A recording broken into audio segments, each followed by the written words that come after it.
224 chimes for 224 lives ended suddenly and violently.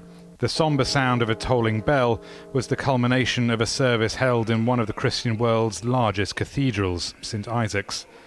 According to Russian Orthodox tradition, a memorial to the dead is held on the 9th day.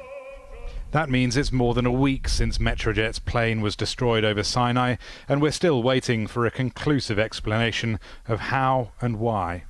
Western governments think it was probably a bomb. ISIL says it destroyed the plane as a revenge for Russia's air campaign in Syria. Russians have a variety of views.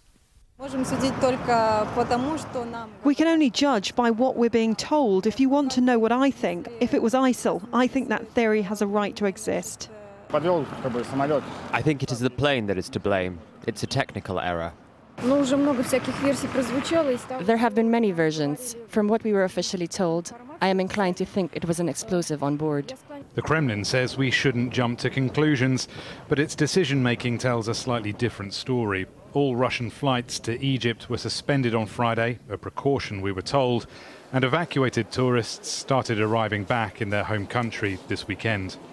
But even if an ISIL bomb is proven to be what destroyed the jet, don't expect a domestic backlash against Russia's current foreign policy.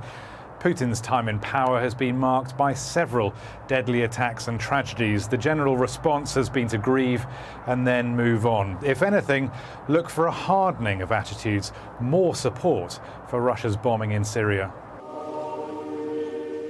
Sorrow is often followed by anger, but modern governments can be good at shaping public opinion for their own uses, and the Kremlin is better than most.